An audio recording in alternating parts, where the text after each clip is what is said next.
Steeler Fury.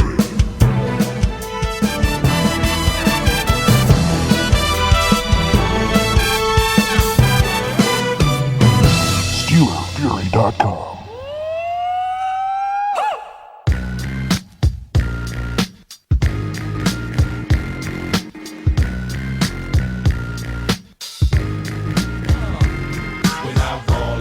Take it back to the days of yes, y'allin'.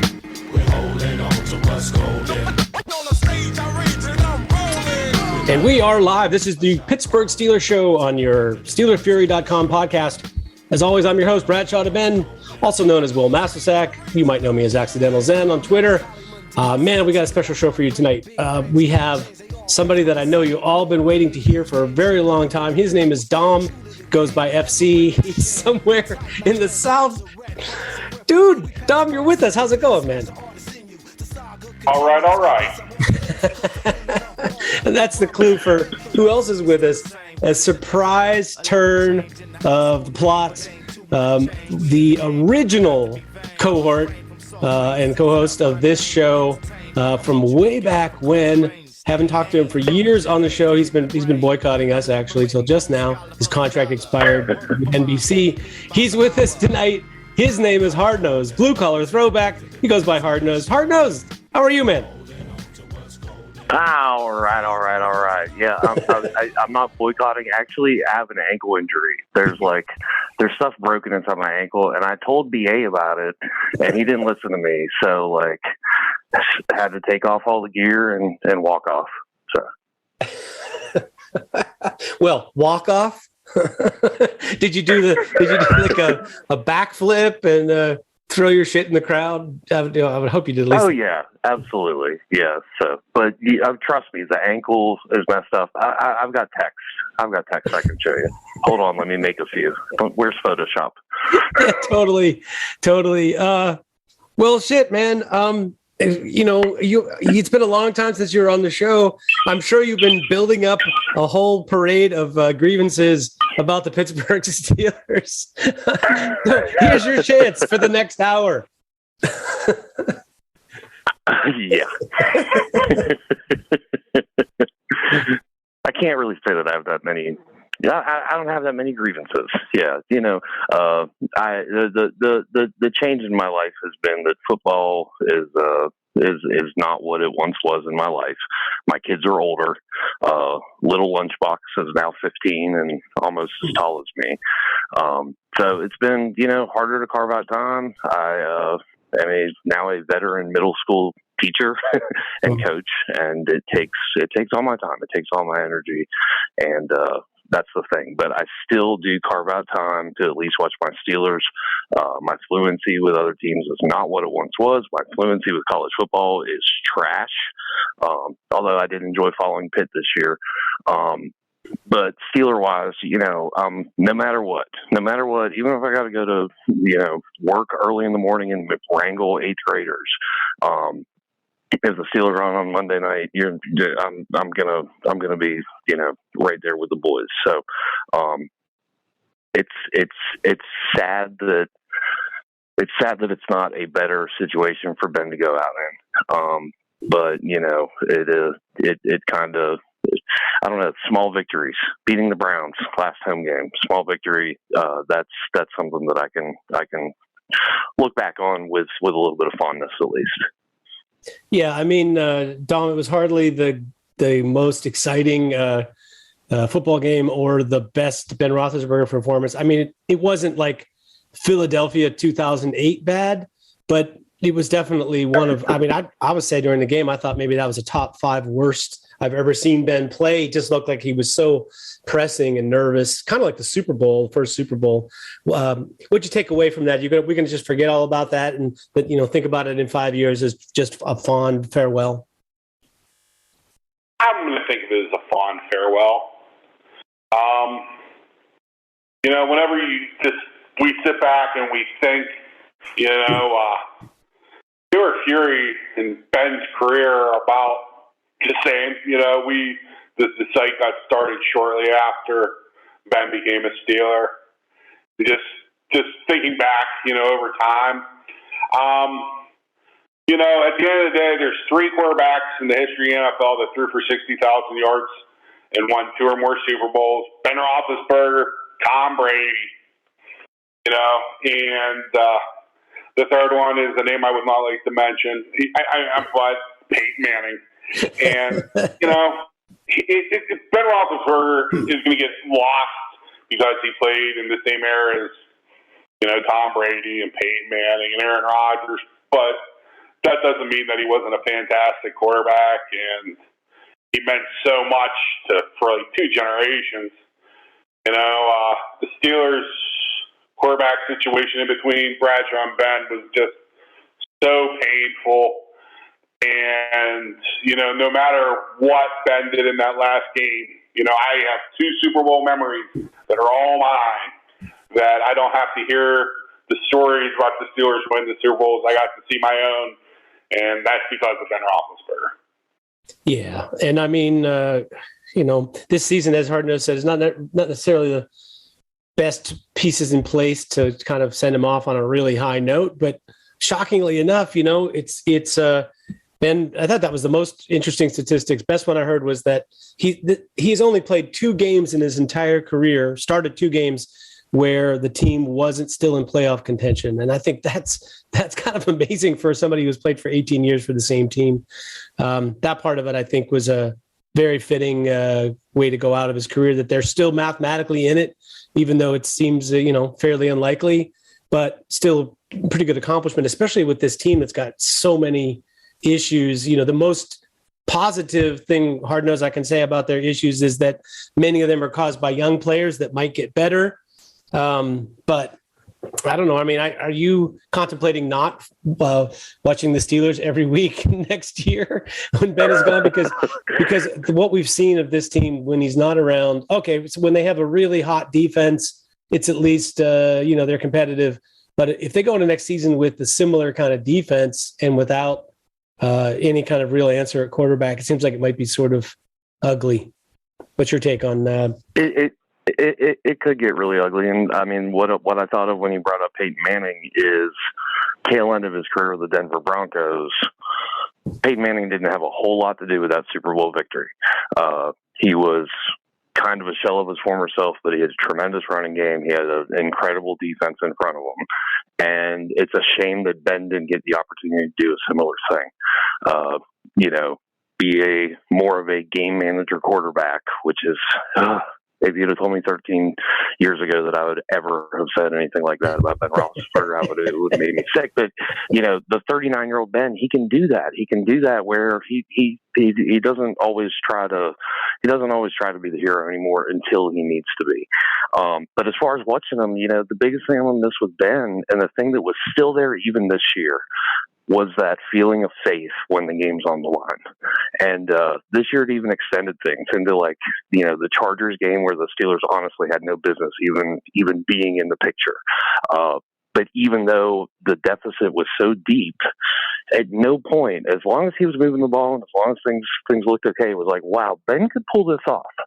And I don't know, as a sports fan, that's what you want. You want that feeling. That's what makes a Steelers fan instead of a Bengals fan or a Browns fan. Bengals obviously are a superior team right now. Every Bengals fan in the world is like, oh, when are these Bengals going to Bengal? Because you know it's probably gonna happen. But even at the end, even, you know, Monday night, even going into this Ravens game, which may or may not mean a whole lot, I'm still going to have that faith because he's Ben. And that's what makes Ben special. Winning football games, coming up clutch because, you know, clutch is everything in life. I think that somebody used to say that all the time. I forget who. But, you know, that's what's still there. And as I was watching that game Monday night, I started getting greedy. Because the reality is, like, at least on offense, there's some pieces, and they're young pieces, and they're going to get better. And I would not be upset if Ben started having a change of heart and wanted to do this one more time. Yeah, I mean, the issue with that, Dom, is, you know, now you had this really nice send-off. I think it becomes harder to not leave, you know, after they do that for you, right? I mean, sort of, but you can have a real nice send-off. You know, I completely agree with everything that Hardnose said. And the Pittsburgh Steelers are pretty much, I don't got much family left in Pittsburgh. I mean, so that's my connection. So even if Ben does retire, I think most fans are going to continue to watch to carve out that time, as Hardnose said, because I'm not nearly the Pittsburgh Steeler fan I once was. I mean, it just, as you get older, things become more important in life. And I still follow the game. But, I can never put into words how much Ben, means to the Steelers, and those Super Bowls mean to me. But the band will continue to march on. And if we have even, God forbid, Mason Rudolph next year, I will bitch a lot, nonstop, constantly.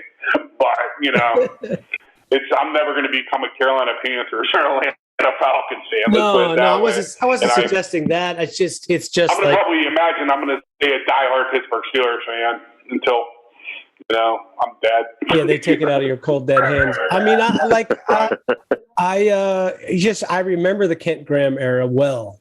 I'm old enough for that to really hit home, where it's like I know what's coming, in that the chances of even in a year or two or three bringing somebody in who gives you that feeling that Hardnose is talking about, where you always feel like you have a chance to win the championship and you're never out of any game. Like that's a really, we're so spoiled with that, and actually you get I appreciate a lot of younger and perhaps a little bit more casual fans of the team who have been really down on Ben the last few years. I mean, thank God for Monday night, just because it was the first time that he could buy a compliment from them. The best I heard in 2 years before this last week was, well, Ben's not hurting the team this year. And it's like, okay, you obviously don't appreciate what the guy's doing in a season where he has 5 come from behind wins, and really should have had the game won against San Diego too, or the Chargers, excuse me. It's like, there's a little bit more to what he's bringing to the team than just he's not hurting them. And if you want to, see where that's at, just come, revisit this situation in a couple of years and then tell me how you feel about the quarterback situation. People will be longing for Ben probably in 5 years, or, maybe they'll get super lucky and they'll find the next quarterback quickly, the way that the Colts and the Packers did. But the odds really are not in favor of that. Right. So, let me ask you a question. I saw something that blew my mind. Well, but it's a sort of ongoing theme. Ben, a few times this year, has actually, he escaped out of the pocket. He's on the move. He's looking for a play downfield, and then he throws an incompletion, or he throws, as he did this week, an interception late in the first half. I noticed something on these replays. It's like his receivers have forgotten. It's been so long since Ben scrambled. They've forgotten what a scramble drill is. On this latest interception, Claypool just froze. Like he just stood there and waited for Ben to throw the ball. And it's like, man, Hines Ward is taken off down the field because he was short, and the guys who were deep are running back to the sidelines or whatever. Do you think that it's just right now that the wide receivers are just not engaged enough because they, like us fans, are just so used to this, getting rid of the ball quickly, and if it doesn't happen immediately off the snap, they almost don't know what to do with themselves? Yeah, it's almost a dead play. And some of that's the fact that Ben, versus the last time I was on the show, he's made that commitment over the last 5 years to getting the ball out of his hand really, really quickly. And in some cases, that's been an improvement. It certainly probably extended his career maybe a year or two.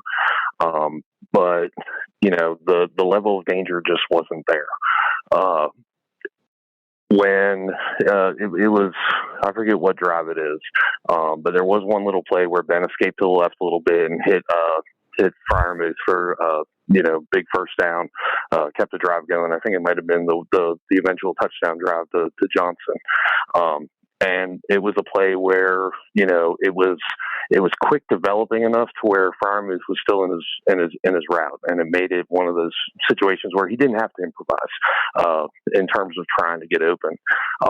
But that's one of those things where, like, no matter what it looks like now, 5 years from now, all I'm going to remember is the good old days of 3 defensive ends hanging off of that dude, him shaking them off, Santonio Holmes, like, waving that hand up back and forth in the air 15 times, and, frozen rope going out to him, and all of a sudden we're in business cutting up field. That's I don't know. It's almost impressive that Ben's been able to succeed as much as he has without that element of his game being a big part of it. Because we always thought that once that was gone, toast. Really hasn't been the case. Yeah, and as you said, with Manning losing his arm and Elway losing his movement skills late in his career, that they were surrounded by their strongest teams maybe that they ever had in those last couple of seasons. It made a really big difference. Whereas for Ben, he hasn't really had that strong a team around him in some time. In fact, it's like, right after he hurt his elbow, they had the defense for just a little while there. And I mean, before he even was out, he played that season or two with the bum elbow. So yeah, just the timing of it just didn't really work out for the end of his career. But you can't have everything, FC, or else where would you put it? Let's talk for a second about this, the Steelers team going forward. I feel like the receivers, the wide receivers particularly, kind of, aside from Deontay Johnson, kind of took a step back this year, particularly Claypool and Washington. The offensive line, super young, but showed some promise at times. What do you make of the future, the immediate future for those two groups? Do you feel like we're going to get a couple of offensive line starters out of this group, add some more in, and we'll have a real good offensive line? Do you think they have to add receivers in the offseason? What's your take on these two position groups for the Steelers? I think they have probably, with Chuck being a free agent, I'd say they probably have 4 out of the 5 starters on the offensive line in-house. Wide receiver group, I think that they definitely are going to have to add one via free agency or the draft. A minimum of one, unless Ray McLeod or Anthony Miller or somebody shakes out of that group. I think Chase Claypool just had a second, the sophomore slump to a point. I hope that he can maybe mature a little bit and realize some of the mistakes that he made on the field, because he's very talented. I mean, he's big. I understand that he's pretty straight line, but he's big. He, will make some combat catches, and he got top end speed. Freiermuth looks like a winner. I know that you didn't ask about tight ends, but the tight end group I included with the wide receiver group. I won't be shocked that if we add a vet quarterback, if most of our draft capital goes towards the defense and defensive backfield, because, all of a sudden, we had some questions there.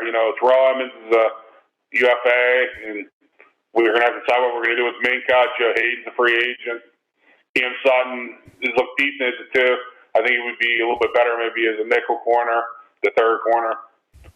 So I think the offensive line, I think that last year's draft, they're set. And the wide receiver group, I don't see them spending a ton of assets on.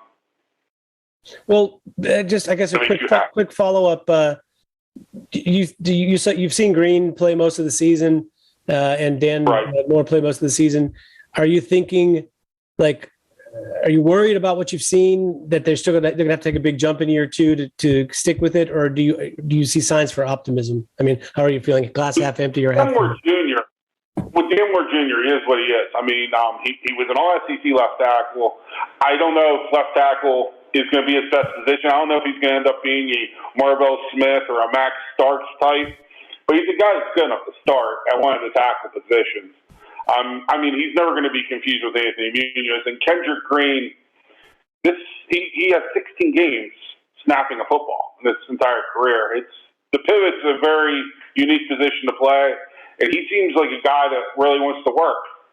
So I think, like, with technique work, I think he could be a pretty darn good center. Yeah, Hardnose, what's your take on this? Dan Moore, like, you know, aside from a few plays, like, Myles Garrett didn't have a great time against Dan Moore. Dan Moore is not, like, ultra talented, but I feel like he's one of those offensive linemen that's kind of like a B across the board in a lot of different things. Not great size, but okay size. Not great feet, but okay feet. You know, pretty good above the shoulder pads in terms of awareness and stuff. Like, you know, is he going to be a killer as left tackle? No, probably not. But I think he's somebody that, like, isn't going to hurt you. For a rookie left tackle, fourth rounder, I think you know, looking at this from, like, this time, I don't know, in June, I don't think any of us would have been comfortable with the idea of Dan Moore starting basically an entire season at the most important OL position. I think it depends on what happens with the quarterback position, because, you know, a rookie quarterback or something like that that's going to take more time to analyze the field, things could get ugly really, really quick, because we don't know what that looks like. We don't know what a passing game based on intermediate and deeper passes looks like with this offensive line, and that's one of those things that you just got to wait and see, and, you know, either it holds up or it doesn't. Yeah, and what's your take on Kendrick Green? Seems to be the great debate right now in Steeler fandom. I think that's one of those things where, like, you know, people are going to hop off of that pick really, really quick. Like, he gives one indication of things not being entirely okay, and I would have guessed that people would have hopped off that bandwagon. Half an hour played okay, but he's freaking, like, you know, less than an AQ Shipley, you know what I mean? Like, he's just a guy. So Kendrick Green, you know, is he Marquise Pouncey as a rookie? No. Is there potential? Yes. And I think that's the thing with the offense. There's a lot of positions that you look at that spot and you're like, okay, we might be good there for a while. There's enough young pieces on the offensive line where, you know, they might need one first round quality OL, and then they might be able to patch in between those other positions and come out with a halfway decent line, all depending on who the quarterback is next year. Yeah, I mean, I do agree that it's the kind of what happened with quarterback really does dictate it, because if basically you're going to have a guy in there to hand off to Najee Harris, then, you know, maybe you want like Georgia's offensive line where it's 5 guards, you know, who just maul people. Yep. And, you know, you get a lot of mileage out of that with that kind of a attack. But if you're trying to get pass protection to drive the ball downfield, yeah, with a young player, that might be a completely different story. FC, what about on the defensive side? These new additions, the Montravius Adams, the Loudermilk, the Akello Witherspoon, it seems like those are 3 guys that have stepped in and raised the bar a little bit. I think that our defensive line could be, going into next year, if everyone's back and healthy, could be as deep as it's been in a very long time. Because Benson Alualu was a pretty darn good nose tackle for the Steelers before he broke his leg, and Stephen Tuitt had 11 sacks last year. I mean, that a lot of people, that's a big chunk. And then you add in Cam Hayward, Montavious Adams, Loudermilk. I mean, even, you know, Wando could even be, if he's your last guy coming off the bench, and Wormley. I mean, those are decent weight. Those are good weight players. There are players that maybe are a step behind Brett Kiesel, step above Kevin Henry and the old school Steelers, you know, pecking order. And those players are good. You know, you look at the inside linebackers, that's, you know, for debate in the defensive backfield, which is kind of funny. You know, everyone thinks that the Steelers have all these offensive needs, but whenever you look at the depth of the roster, I mean, TJ Watt's a stud. I believe a little bit more in Highsmith. You know, Can we use a third pass rusher? Sure, but it's not as much of a need as, we really need a strong safety, and we're going to really need a starting corner. So I think defensive backs were the Steelers are going to be looking at in the draft, especially if they try to go sign a vet quarterback, if they get a Jimmy Garoppolo, a Derek Carr, whichever quarterback's been rumored to the Steelers, Russell Wilson. I'm rooting for Minshew. I think he's the right value, meaning he's a guy that can make some plays for you and win some games with a good defense, but he's also not going to cost you an arm and a leg to acquire. To me, that's the sweet spot. It's I don't want to be giving up 2 first-round picks or anything like that. There's too much other rebuilding to do. But yeah, for a mid-round pick to get someone like that in to be your bridge starter till you can figure out a guy to draft, I'm all for it. You have a second-round pick for Jimmy Garoppolo? I'd rather have Minshew for the same pick, maybe even less. Oh, nice. No, I feel like Minshew's more clutch, to take it back around to what Hardnose said. To me, that's Jimmy Garoppolo's problem. He's everything but the clutch. So, that makes Derek Carr's record as a starting quarterback is 50-70. I have no interest in him. Russell Wilson would be interesting just because that is a clutch guy, and it would cost picks. That would not be a bridge situation. That would be trying to win Cam Hayward a championship is what that would be. And that's the next nostalgic discussion that's coming down the road, because that's a guy who deserves a ring. And I wish it would have happened with Ben. But that's a discussion too, because you just invested in DJ Watt. You've got Cameron Haywood's, Stephon Tuitt's not getting any younger. There's an argument to be made that this is a situation that might need an instant fix where they can be competitive as quickly as possible. And I think that, I don't know, that's a more Rooney thing to do than bridging with the Garoppolo or Minshew, where you're not going to win a Super Bowl. Minshew's not going to win you a Super Bowl, and the Steelers, that's the goal. If it takes Mason Rudolph for a year and it's terrible, and they're 3-13, so that they can get in a decent draft position to get the guy, I don't know. That's a little bit more the Steeler way. Yeah, it's more the Steeler way. It's just a question of if what you want to do is try to be competitive, that's one thing. Because I think you can be competitive right away, but to give up those picks, I'm not even sure if you bring in a Russell Wilson and you give up the picks that you need to rebuild the, linebacker, strong safety, cornerback situation on defense, and add a receiver. It becomes complicated then to do more than that, right? To try to be a real contender. It's you're sacrificing some of that rebuild, the rebuilding energy to be able to bring a quarterback like that in, and maybe it works. But I think you only do that if you look at the draft and say, I don't see an elite quarterback prospect in the next 3 to 4 years. If everybody that's in college right now, if they're nope, I don't think any of these guys is the ticket, so we need to get us a Russell Wilson or something like that, or we're not going to be able to make it. Because in that situation, I could see it. Hey guys, we are joined by another special guest who decided that he was afraid to be usurped on the podcast by Hardnose's surprise appearance. He's I think he's in Suburban Zone 22 for real tonight. You're on the move. It's SteelPerch. He's with us. How are you, sir? Speculating and regulating, guys.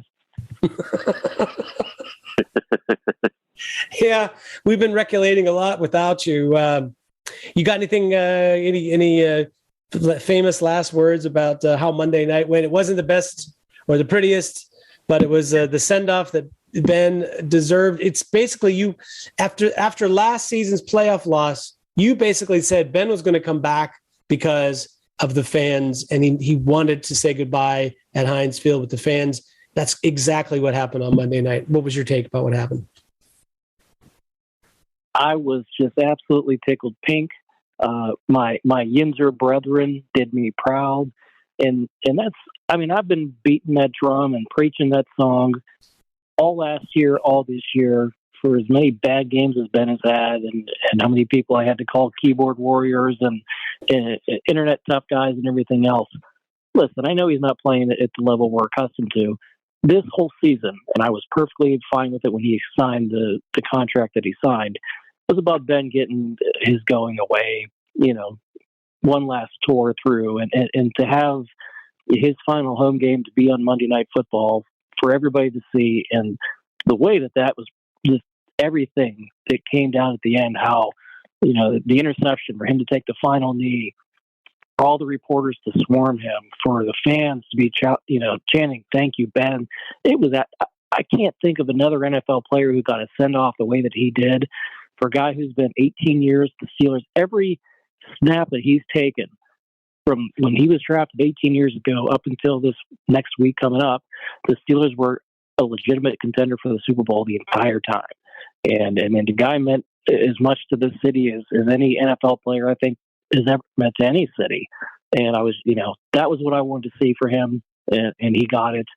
That's what I wanted to see, and I was happy that it happened.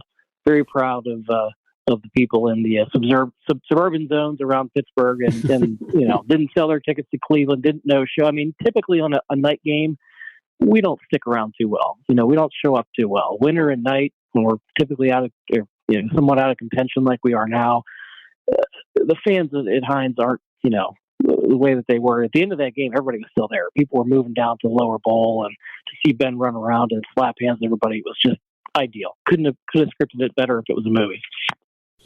FC, I have to agree with that. In a way, we were talking, earlier about how after that kind of a send-off, maybe Ben couldn't, he couldn't come back after that, because now that you've done that, it's like, how are you going to say, oh yeah, that was really great, now I'm coming back?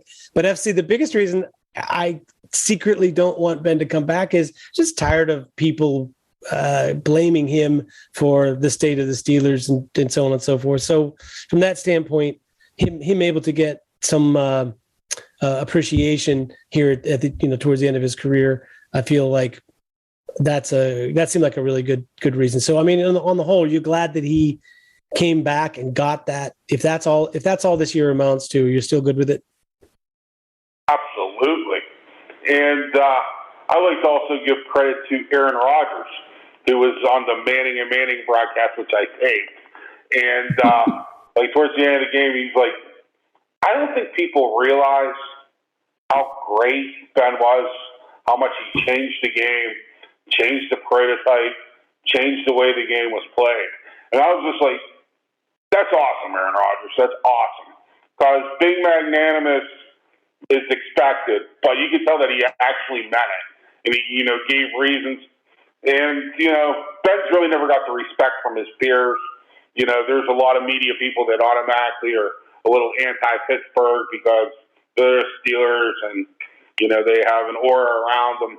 And for Rodgers to come out and say that, I thought that was really cool. And Eli Manning was incredible. Peyton Manning's a prick, but that's Peyton Manning. And, I'm just glad that he got his moment. I'm Terry Bradshaw on Fox. Same thing. He said that he said some, things bad in the past, but it was his job, to give truthful opinions. But, Ben Roethlisberger gave as much to the Pittsburgh Steelers as anyone that ever put on that uniform, which I thought was great. He'll never get the respect that he should just because of the era he played, the onset of the internet, people will never realize how great he was, even when he's in Canton in 5 years. People still will not realize how great he was. Yeah, we're not going to forgive Aaron Rodgers if he follows through on his threats to retire after this season, because hey, if he does, God bless him. I know, but come on, it's this like the moment in Canton, where you're just you're looking forward to that recognition as well, and then Aaron Rodgers crashes your party. That's going to be rough. So let's keep our fingers crossed that Aaron Rodgers plays a couple games next year. I don't know, Perch. Let's go back to you for a second. It's a slim chance that the Steelers win and get what they need to make it to the postseason, but it's not impossible. The preparation for this week's game, talking now about the Steelers going to the Ravens, got a whole lot more complicated because of some late injuries in the Browns game and some late COVID list signees. Are you? I guess regardless of what else happens, are you worried about the Steelers being able to win this game? Well, absolutely. I mean, you've got your left tackle, center, right guard, all either injured or have COVID. You've got your best receiver and best corner with COVID. The Ravens, I mean, they're not a pushover. They took the Rams, who, are top 2 seed in the NFC, down to the wire last week. And, it's a rivalry game. We're just not very freaking good either. Yeah. I mean, we can't beat the Lions. Yeah, I mean, but I don't think playoffs are realistically in the picture. I mean, for the Steelers to win and a 15-point underdog Jags to win, and both of those to happen, I mean, let's see, what are the odds? 10% of that happening? I can't see it being that high. I mean, Hard-Nosed, the thing is, if you want to have a little hope, it's that Jacksonville last year beat the Colts in week 1 in Jacksonville. They haven't lost to the Colts in Jacksonville since 2014, but they won week 1 last year and then proceeded to not win another game the rest of the season. So from Jacksonville's standpoint, that gives me at least a tiny bit of hope. But let's imagine a world in which this game matters for the Steelers attempting to win it. How do they overcome the sort of, this is the 2021 typical situation. You got players you're missing because of COVID, and there's always somebody missing because of injuries. But what do you see happening in this game for the Steelers attempting to win? Let's imagine that the Jacksonville gets out to a 2-score lead early in that game, and the Steelers start feeling it. What are they going to have to do to win? Well, I'm gonna lean on a couple of historical precedents just to give a little bit of a glimmer of hope. I would say that if any franchise in the entire NFL owes Ben a little bit of payback in terms of having ended some of what I thought were some of his most promising potential years to add an additional Super Bowl, it's the Jacksonville Jaguars. The things that they've done to the Steelers franchise in Ben's career to end our seasons in weird and very just disappointing ways. It would kind of be nice if they would come back and just help a little bit and take care of a rival. Nice thing is you've got a new interim coaching staff in Jacksonville that still has a lot to prove and is still moving some levers. So maybe they'll get creative. Maybe Trevor Lawrence wakes up a little bit and actually plays like a number 1 overall pick. And maybe they can give us a little bit of hope. As far as how the Steelers win the game, it's going to be the Najee show.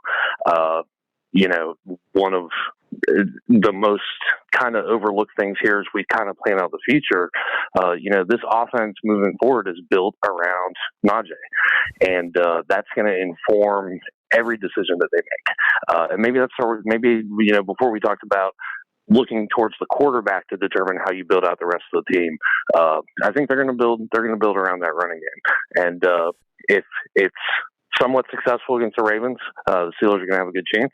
If the run defense is successful against the Ravens, Steelers are going to have a good chance. And that basically, whether injuries, COVID, whatever, whoever's there, whoever's not there, that's a classic Steelers Ravens thing.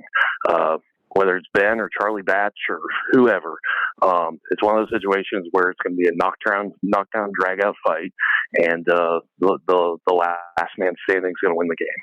So, if you'd have told me that offensive line last week would play the way that it did, I would have been shocked. So, why not just shuffle some more pieces and see who all we can find off the street to go start a football game on Sunday in potentially Roethlisberger's last game. Start off somewhere off the street. We'll find a couple of people. FC, what Hard-Nosed says is great and all, but you look at the Ravens. They're very good against the run. Their secondary is just 100% depleted. If you've seen what happened to them the last couple of weeks, especially against the Bengals, man, they're just down to nothing at cornerback, and I think even the safeties are out now. So don't you at least feel somewhat tempted to attack them a little bit in the passing game? Well, they're absolutely going to attack them in the passing game, but where I completely agree with Hard-Nosed about is keeping the defense off the field, keeping the Steelers defense off the field, and keeping the Baltimore Ravens defense on the field. They're going to have to establish the run game. It's going to have to work. They're going to have to make plays in the running game. I don't know what the story, why so many teams gave up on John LeGlue, number 77, Frenchie. But T-Bob. I watched that game and I was like, dude, he's fucking good. I mean, he's good. I mean, he might have, in his starts, the limited number of starts he has, he's probably been our consistent and best offensive lineman. So that's a winner. Touching the Colts in Jacksonville real quick. So I agree with Perch. I'll remind everybody, 2 weeks ago, the Houston Texans beat the Colts. And the last thing, point that gives me some hope is Carson fucking Wentz. I don't trust him. I don't think anybody trusts him. And Trevor Lawrence is due for, a superstar game. I'm sure he hears people talking about Zach Wilson and how he's performed the last 6 weeks with something like 10 or 11 touchdowns and 1 turnover during that time period. Pretty decent. Steelers have a chance. They have to beat the Ravens. The best way of beating the Ravens is I don't think Johnson plays this week. Maybe Chase Claypool will give Ben Roethlisberger his gift, and he'll go out there and he'll make some plays. Or maybe it's Anthony Miller. Or maybe it's someone's going to have to make plays. The next guy has to step up. And that's the way the Steelers win games. That's how the Steelers have won games in the past, where you look and you say, there's no way Byron Leftwich is going to lead us to a win against the Ravens, or Charlie Batch. There's no way that we can win this game without T.J. Watt or Cam Hayward or Troy Polamalu. But, through the Ben years, they managed to get it done.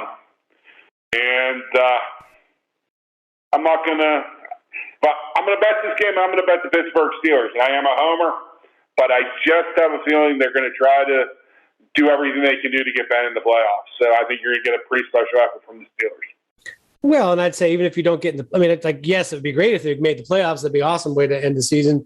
But if they don't, and you got to win to walk off the field on, I think that feels, that's like a nice consolation prize in a guy's last game, if it isn't indeed his last game. Perch, the name Anthony Miller was mentioned. I don't know if you heard the press conference when Mike Tomlin was talking about why it took so long for Ahkello Witherspoon to get on the field with the Steelers.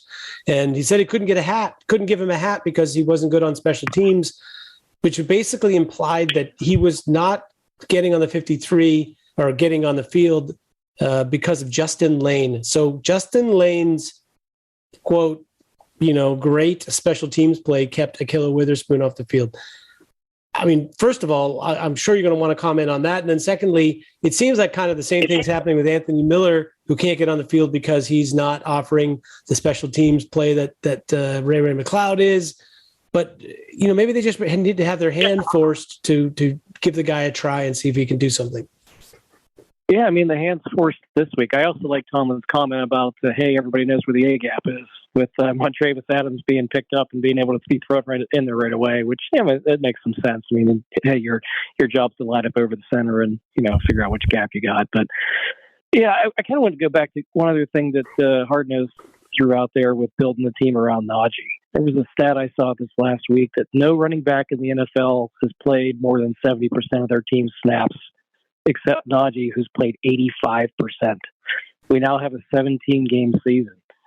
Dude is not going to last his rookie contract if they can't get him some help. I think, realistically, one of the biggest things they need to do in the offseason is acquire a legitimate number 2 back and split the workload, whether it's a established free agent they can get cheap or, a mid-round pick because the bums they have on the roster just aren't going to cut it. But yeah, I mean, I definitely think they do need to go to somewhat of a power running game and protect whatever quarterback they do get and rebuild the lines. And Najee would be a big part of that. But man, they can't keep playing that guy 85% of the time and expecting him to last for more than 2 or 3 years. Yeah, that's a lot of wear and tear. Hardnose, I mentioned, I think, on last week's show that Najee Harris is on pace to have the same number of touches in 4 seasons that Le'Veon Bell had in his entire Steelers career, 5 seasons. So it kind of feels like that's a lot of touches, not just the percentage that he's playing in terms of snaps, but actually touches where he's taking hits and so on and so forth. So that seems like they're going to need some help, unless you believe in Benny Snell. Maybe you believe in Benny Snell. Absolutely not. No. No. And that's one of those things. And, that's a part of trying to kind of figure out what the overarching plan that the Steelers are going to have is. I don't think in the NFL any team after Todd Gurley is going to, offer running backs a big second contract to stick around and, play out years 6, 7, 8. So the window is short, and that kind of points back into that direction. And maybe we shouldn't be talking rebuild. Maybe this should be a reload. And hardest thing to do there is with quarterback, but there will be a little bit of money to spend to patch up some of those holes. So that'll be a new thing. But who knows where it goes? And it's one of those things where you worry about whether the current Rooney is going to do what's best to win football games or do what's best to continue the mystique of the Pittsburgh Steelers.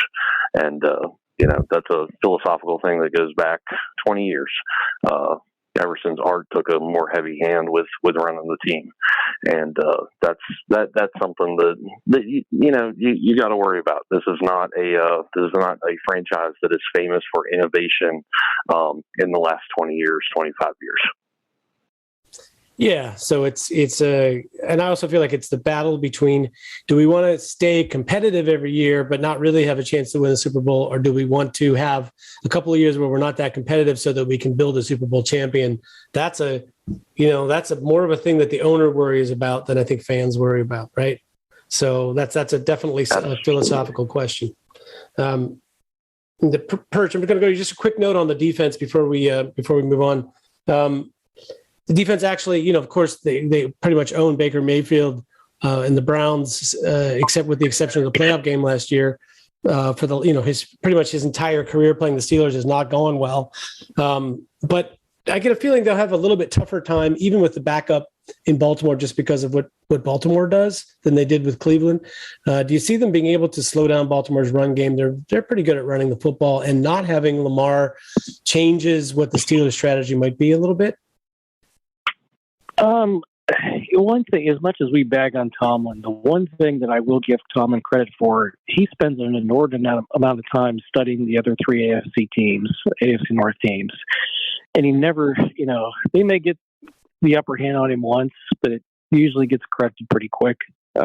Cleveland ran all over us in that playoff game last year, and this year, boy, we just dominated that offense, and not a lot has changed, personnel-wise over there. So I like the adjustments he makes. Lamar, when he first came in the league, had a decent, maybe he had one decent game against the Steelers, but Tomlin really figured him out pretty quick. The one thing that does scare me is Huntley, I think, is a more well-rounded, established passer. And Lamar's got a great arm and everything, but man, he could be tricked, and he's kind of a one-trick pony with his legs and with his reads. And Huntley really sees the field and spreads the ball around, and he may be the better of the two actual passers. So yeah, that could be an issue, especially with Hayden out. What's our record without Hayden of the last 2 years? It's something like 2-7. So you guys look it up, but it's really bad. I think we're 2-7, I think, without Hayden. Yeah, not so good anyway. But FC, how do you see this matchup for the Steelers defense? Better or more difficult or easier than last week, or the same? I think it's more difficult, especially if Huntley starts at quarterback. I'm not taking nothing away from Lamar Jackson. He's an explosive runner with the football, but he can't throw the ball outside the hashes. He's inaccurate. He makes bad decisions. And Huntley actually is a good thrower of the ball and a explosive athlete. Nowhere near as explosive as Lamar Jackson. The key will be the Steelers are going to have to control the line of scrimmage, and they're going to have to tackle, and they're going to have to tackle in space. And Mark Andrews is probably the offensive weapon that you have to be most concerned about. We have had some issues covering tight ends at times this season. But the Steelers play downhill. We've gone this far in this podcast, and we haven't mentioned T.J. Watt may say set the NFL sack record. Yeah, I was thinking we were going to get there, but yeah, oh my God, because what T.J. Watt did last week was sort of unfair to that rookie tackle. Oh my goodness. Controls the Steelers defense. They're going to have to limit big tackling space, limit Mark Andrews, and don't let Hollywood Brown get behind you. If Lamar Jackson's in the game, you're going to have absolute perfect cap integrity. You're going to have to read the run pass option correctly. And if Huntley's not in the game, you can't over pursue and you can't overplay things because he is not a very dangerous. He's a more accurate thrower of the football, and they actually have a few guys that can make some plays, and Bateman, and Andrews, Hollywood Brown. Yeah, it's not impossible that he can hit you a play downfield if he lulls you into sleep just trying to stop him as a runner. To that end, hard-nosed, and we're going to talk about T.J. Watt in a second, but let's go to the other end of the Steelers' defensive spectrum, and that's Devin Bush expected to start again this week. By my reckoning, maybe he's had one, decent game this year that he played, and that was the previous one that he played before he went on the COVID list, where he wasn't as terrible as he had been the rest of the season. But do you sort of feel like he has to leave the season on a high note in order to be to go into camp next year as the undisputed starter at inside linebacker? I don't know that even with a strong performance, he's the undisputed starter at inside linebacker.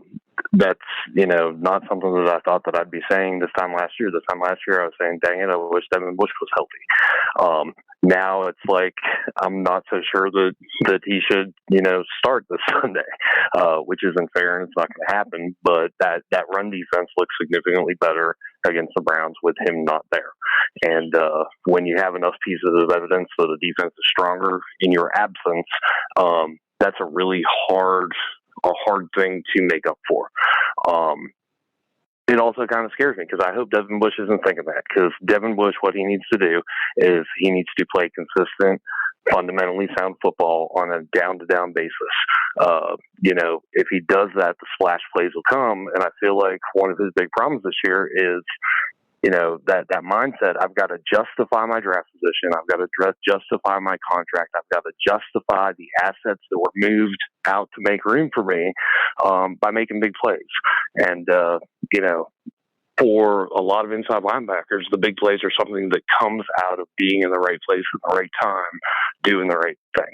And I think that's the answer. It reminds me of Artie Burns.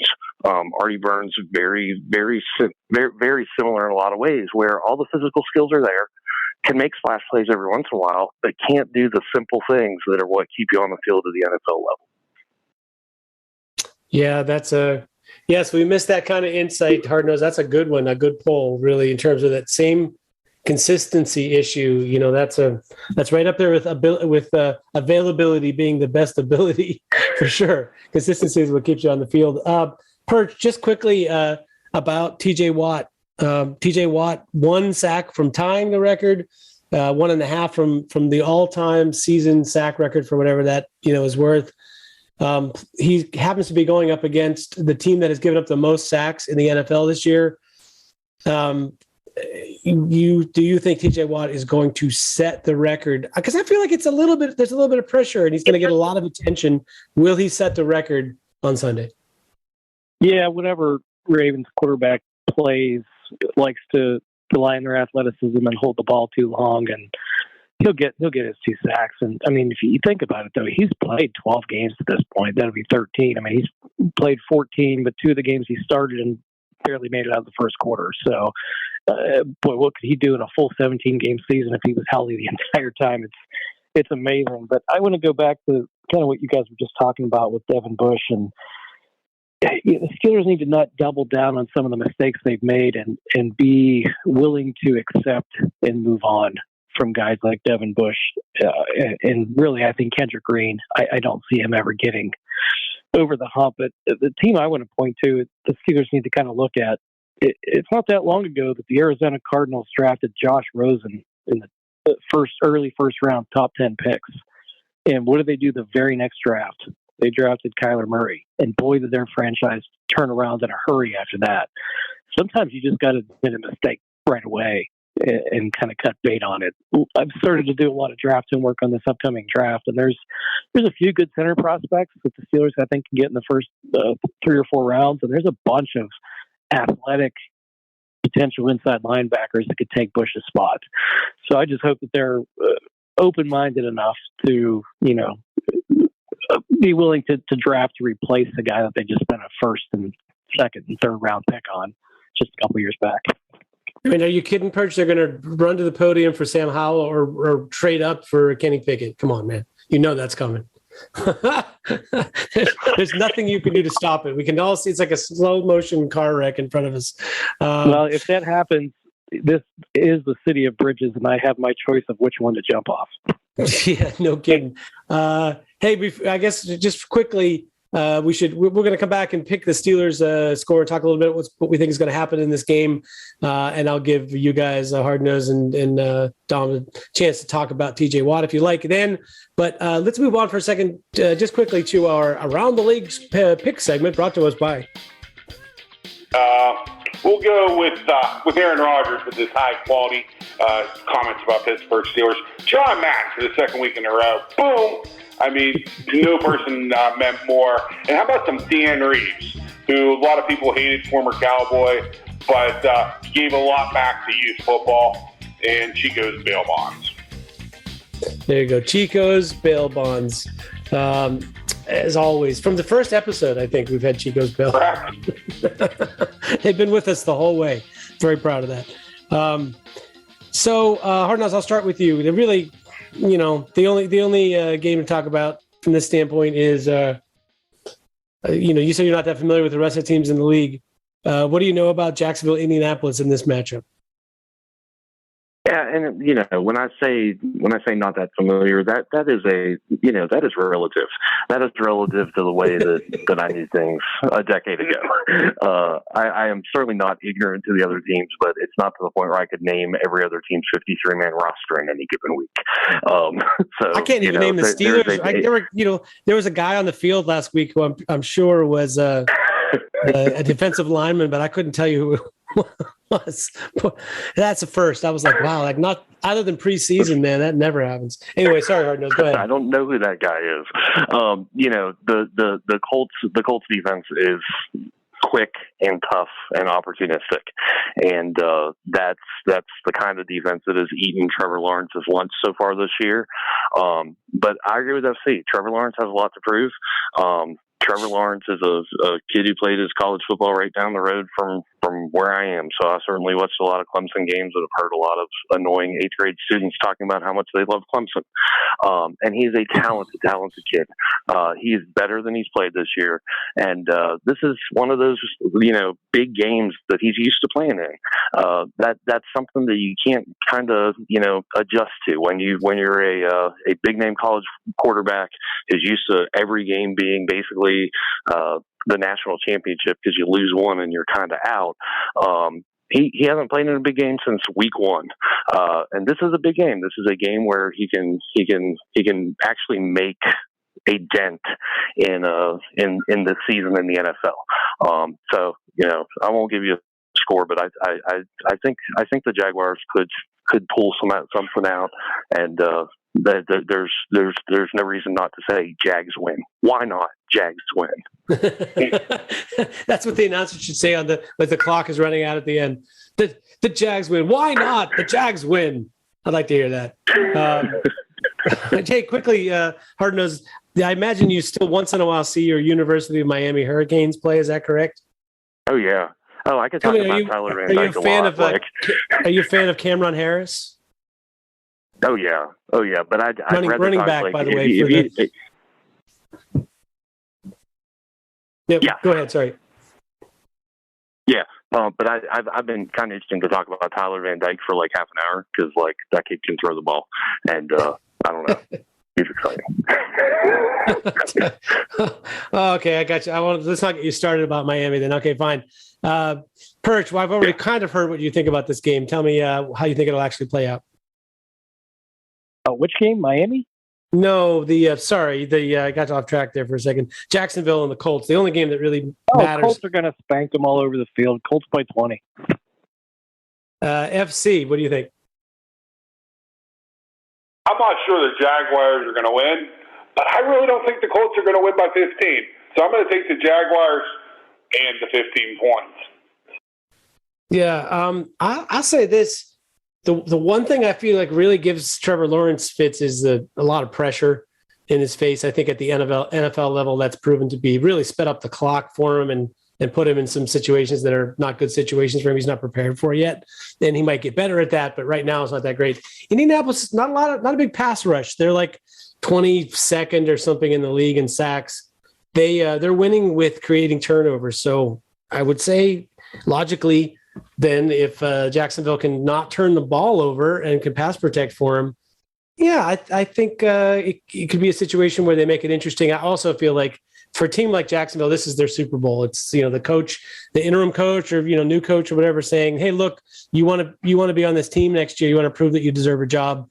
The way you do that is you go out in this game and you play like it's your Super Bowl. So, I guess, so you're saying there's a chance. Yes, I'm saying there's a chance.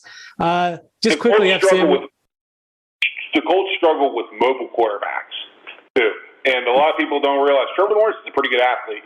And the way the Texans beat the Colts was Davis Mills surprisingly scrambled for a bunch of yards against them and kept that defense on the field. That defense is not used to being on the field very long.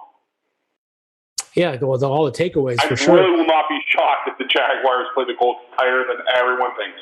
I really do not. So last question is for you, Perch. Let's say the Steelers somehow beat the Ravens and the Jacksonville pulls the upset of the year. They beat the Colts. What are you thinking is going to be the outcome of Chargers, Raiders? Will they play for a tie? Yeah, that's not going to happen. That just can't happen. I think the Chargers are just a better team, and the Chargers win that one. I mean, look at it this way, Perch. If it gets to be late in the game, nobody's going to go for two.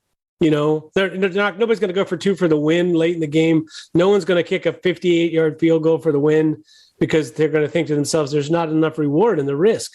So I think it could affect the outcome, but only if it's a close game at the end of the game. The only way I think that something like that could happen is if it came down to the very end in overtime and a team had a choice to, attempt a field goal or push on, or, do you attempt a 60-yard field goal and possibly give the other team a chance, or do you punt it deep?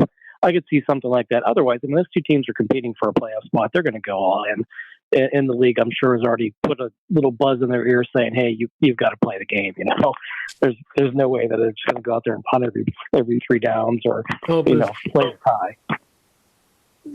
But of all the ways to lose your playoff spot, to think early in the day that you have it and then hours later come to discover that kind of shenanigans happen and cost you the playoff spot, that would be an all-timer for sure. The Raiders and the Chargers would not be on the Steelers Christmas card list for many, many years afterwards. All right, let's go to our 5-star matchup. It's our 5-star matchup because not only are the Steelers in it, one Benjamin Todd Roethlisberger is in it, and that makes it matter to us, at least this week.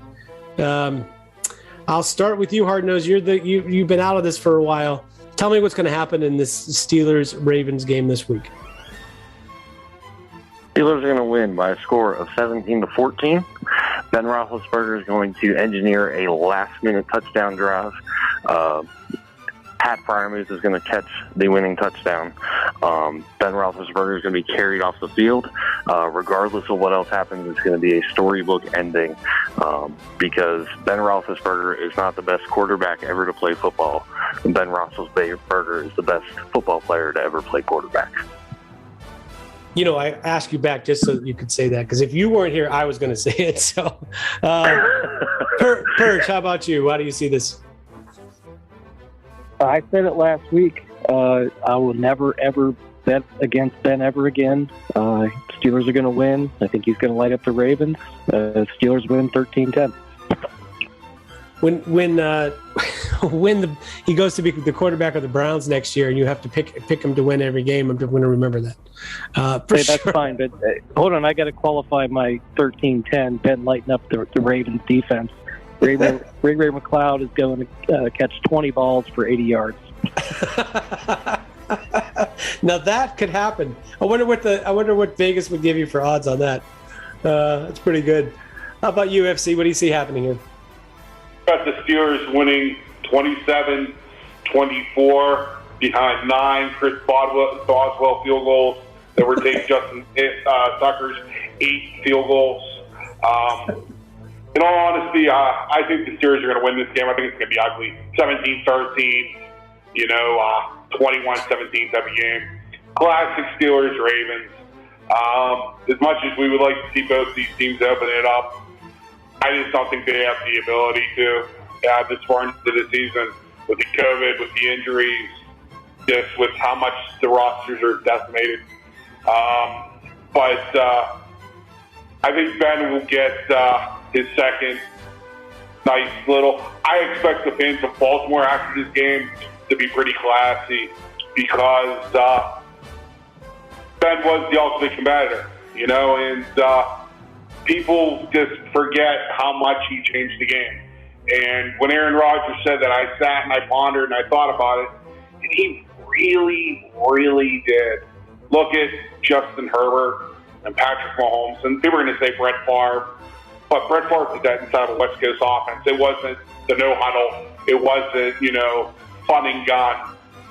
And you just look at all the things, throughout the guy's career that he's done, I will never count him out.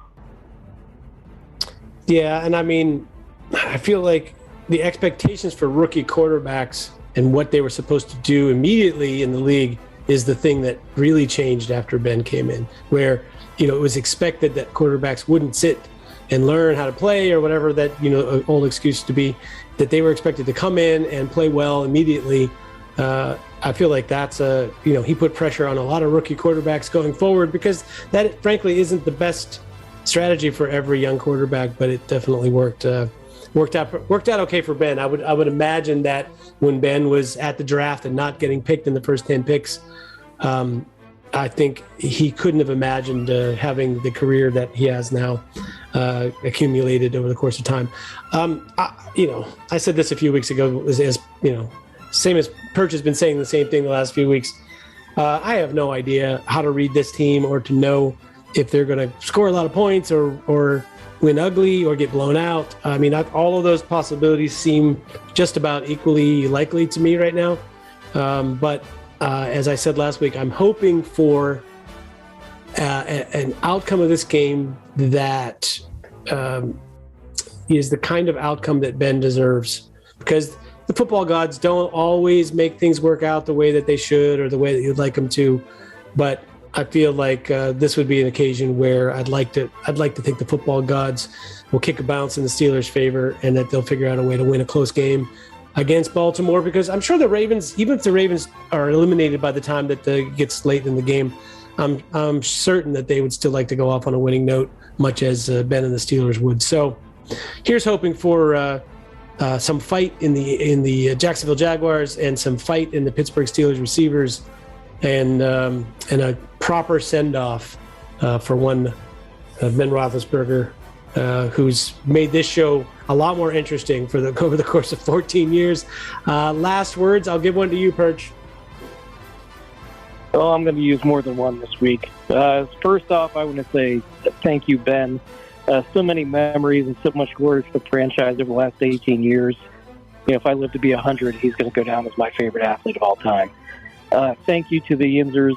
I think it's pretty well established. I am one. I named one kid after a Donny Iris song, and my other one's born on Myron Cook's birthday, so I think that qualifies. But just the way that the Pittsburgh fans showed Ben the appreciation he deserved, hats off. The Pennsylvania Interscholastic Athletic Association I brought up a couple of weeks ago is screwing Aliquippa, single A school that chose to move up to AA because they were too good. They forced them to move to AAA. They forced them to move to Quad A. They won the state championship in Quad A this year. They are now officially being moved to 5A. So they will be playing schools that have 4 times the enrollment. And meanwhile, you've got Catholic schools and prep schools that are recruiting all over the state. It's just not fair. They're screwing out quick because they're too good. And last word, hard-nosed blue-collar throwback is the greatest post-game writer in Steeler Fury history. Wow. Yeah. Hard to argue. FC, I'll give you last word. As a guy that wanted to draft Phillip Rivers in 2004, I can say, boy, was I wrong. 15-0 rookie season, 2 Super Bowls. He's played a key part in my life. I can remember what I was doing the day we drafted him. And yes, it was smoking pot. God, what a great player that brought me so much happiness. And forever will stand the top of Pittsburgh sports, Mount Rushmore, right beside Mario Lemieux and Joe Green, Roberto Clemente with me. And that is that. Thank you, Ben. Hard-nosed.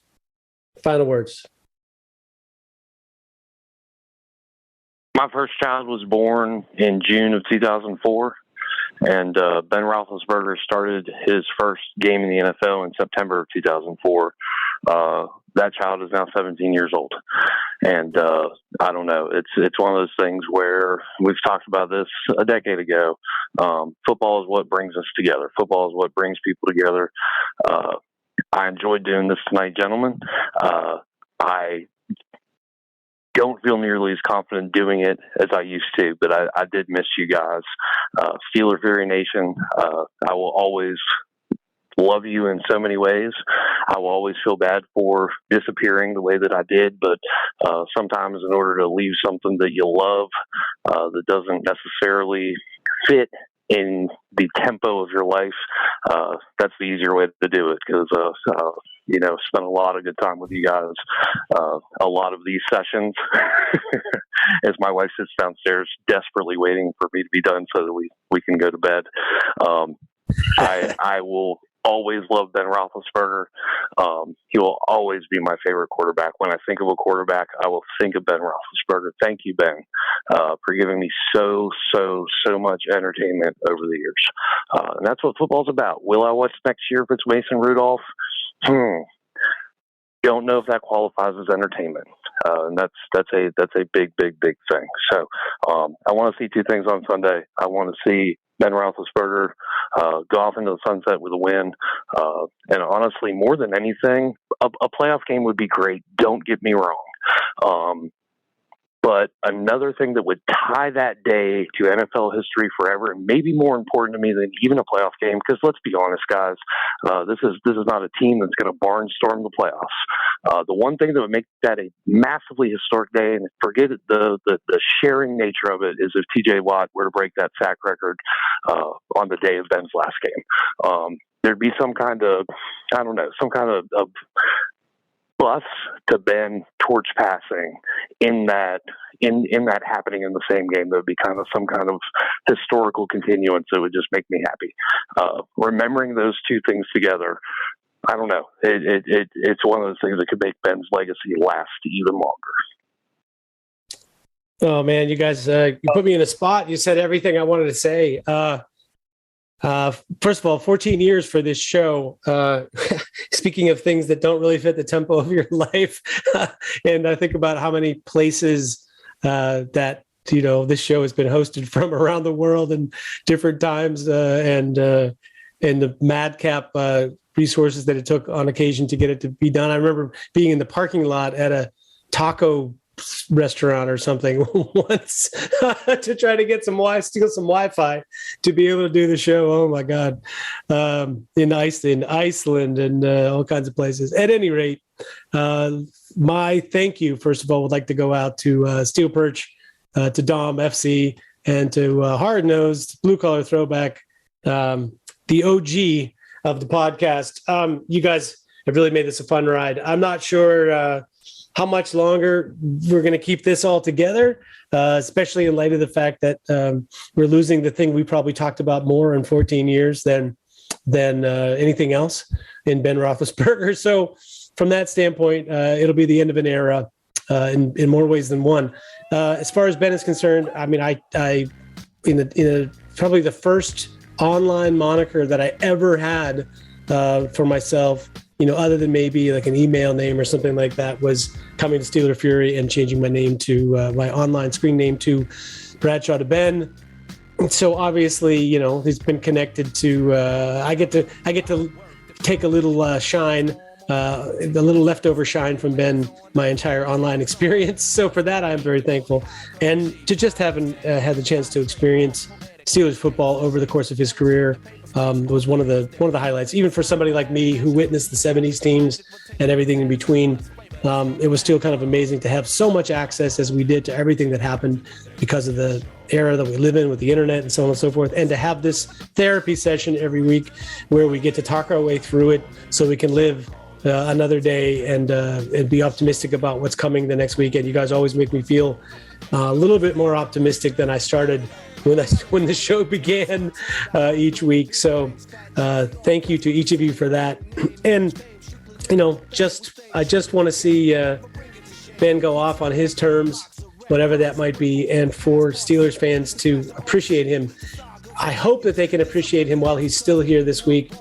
And if they can't, I hope that someday they come around to being able to appreciate who he was, what he meant to this franchise. And, I'm sure that he will, to the people that matter.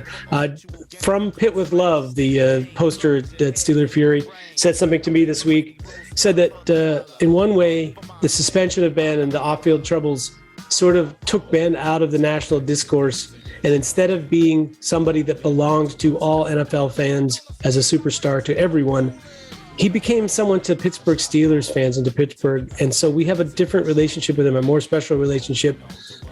He's our quarterback. He's our superstar that belongs to us. And I'm sure there will be more superstars that we get a chance to follow. But this is one that's really ours.